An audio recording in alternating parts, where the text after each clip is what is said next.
బతుకమ్మ పండుగ అతి త్వరలో మరి ప్రారంభం కాబోతున్న నేపథ్యంలో ఈరోజు చాలా బాధాతప్త హృదయంతో ఈ ప్రభుత్వం తీసుకున్న ఒక దివాలా కోరు నిర్ణయం వల్ల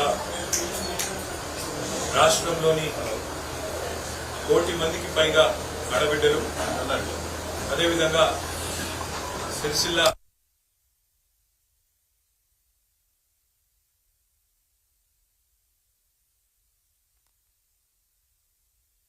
తన దారుణమైన నిర్ణయాన్ని ఈ ప్రభుత్వం బతుకమ్మ చీరలు బంద్ పెడుతూ తీసుకున్నది.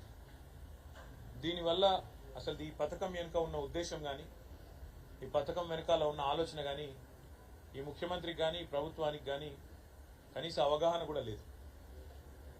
శాసనసభలో నేను చెప్పే ప్రయత్నం చేసిన ముఖ్యమంత్రికి, నా మీద కోపం ఉంటే, నా మీద రాజకీయ కక్ష ఉంటే నా మీద తీసుకోండి, కానీ ఈ రకంగా నా నియోజకవర్గ నేతన్నలను ఇబ్బంది పెట్టకండి అని చెప్పి కూడా నేను శాసనసభలో ప్రభుత్వానికి విజ్ఞప్తి చేసిన.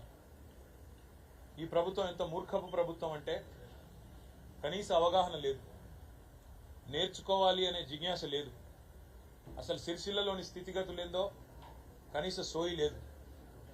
ఎంత దివాలాకోరు రాజకీయం, ఎంత పనికిమాలిన ప్రభుత్వం ఇది కాంగ్రెస్ ప్రభుత్వం అంటే, గతంలో వీళ్ళ ప్రభుత్వం ఉన్నప్పుడే సిరిసిల్లను ఆత్మహత్యల బాటను పట్టించింది.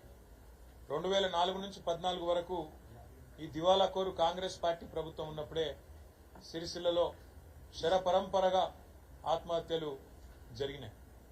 ఒకటే వారంలో ఆనాడు 8-9 మంది నేతన్నలు బలవన్మరణం పాలై రోడ్ల మీద పడే పరిస్థితి ఆ కుటుంబాలుంటే, ఆనాడు ఇక్కడ పార్లమెంట్ సభ్యుడిగా పెద్దలు కేసీఆర్ గారు చెలించిపోయి ఆనాడున్న కాంగ్రెస్ ప్రభుత్వం స్పందించకపోతే ఒక 50 లక్షల రూపాయలు మా పార్టీ నుంచి తీసుకొచ్చి ఇక్కడ ఉండే పద్మశాలి ట్రస్ట్కు అప్పచెప్పి, మీరన్నా కాపాడండి, తెలంగాణ వస్తుంది, వచ్చినాక మేము తప్పకుండా ఆదుకుంటాం సిరిసిల్లను, ఇక్కడున్న నేతన్నలను అని చెప్పి స్పష్టంగా చెప్పడం జరిగింది. ఆనాడు పెద్దలు కేసీఆర్ గారు ఇచ్చిన ఆ ట్రస్ట్ ద్వారా ఇచ్చిన 50 లక్షల రూపాయల ద్వారా ఇక్కడ పెద్దలు వంగర నరసయ్య గారు కానీ ఇతర పెద్దలు కానీ ఒక 2000 కుటుంబాలకు సూక్ష్మ రుణాలు ఇచ్చి వడ్డీ లేకుండా ఎంతో కొంత ఆదుకునే ప్రయత్నం చేసినాం. ఆ తర్వాత తెలంగాణ రాష్ట్రం ఏర్పడ్డ తర్వాత కేసీఆర్ గారు స్వయంగా ముఖ్యమంత్రిగా సిరిసిల్లకు సంబంధించిన వ్యాపారవేత్తలను పిలిచి వారికి భోజనం పెట్టి వారితో సమావేశమై అడిగిన ఒకే ఒక్క ప్రశ్న, ఏం చేస్తే సిరిసిల్లలో ఉండే నేతన్నలకు ఇలా 7-8 వేల రూపాయలు వస్తున్నది నెలకు, దాన్ని డబల్ చేయాలంటే 16,000, 20,000, 25,000 చేయాలంటే ఏం చేయాలి నేను అని అడిగింది. అడిగితే వాళ్ళందరూ సేట్లందరూ కొద్దిసేపు ఒకరి ముఖం ఒకరు చూసుకొని ఒకటే మాట చెప్పింది, సార్ మీరు మాకు పని కల్పించండి, పని కల్పిస్తే మేము కార్మికులకు పని కల్పిస్తామన్నారు.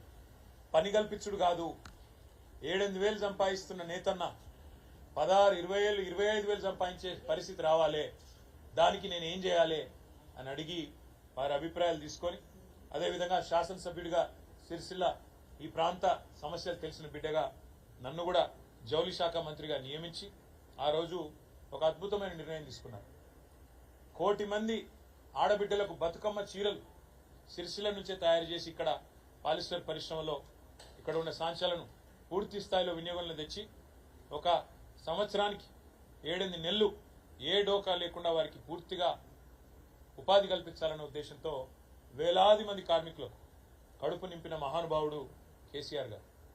మొత్తం సిరిసిల్లకు ఒక బతుకమ్మ చీరలే కాదు, స్కూల్ యూనిఫామ్లు, బతుకమ్మ చీరలు, కేసీఆర్ కిట్లో ఇచ్చే చీర, రంజాన్కి ఇచ్చే ఆడబిడ్డలకు ఇచ్చే తోఫా, క్రిస్మస్కి ఇచ్చే కానుక, ఇవన్నీ కూడా చీరలు సిరిసిల్లనే తయారు చేపించిన నాయకుడు కేసీఆర్ గారు. ఎందుకంటే గతంలో పార్లమెంట్ సభ్యుడిగా ఇక్కడ పరిస్థితి దీనగాథ చూసిన తర్వాత చెలించిపోయి భవిష్యత్తులో ఆత్మహత్యలు జరగద్దు, తెలంగాణ వచ్చినాక కాపాడుకుంటాం మిమ్మల్ని అని చెప్పిన మాటని యాది పెట్టుకొని అదే పద్ధతుల్లో వరుసగా 7.5-8 సంవత్సరాల పాటు 9.5 ఏళ్లు గవర్నమెంట్ ఉంటే 7.5-8 ఏళ్లు 3,312 కోట్ల రూపాయల ఆర్డర్లు సిరిసిల్లకి ఇచ్చిన నాయకుడు కేసీఆర్ గారు. దానివల్ల ఏం జరిగిందంటే సిరిసిల్లలో ఆత్మహత్యలు బంద్ అయినాయి, సంక్షోభం అయిపోతున్నది, ఇక ఇప్పుడే మనం ముందుకు పోవచ్చు అనే పరిస్థితి సిరిసిల్లలో వస్తూ ఉండే.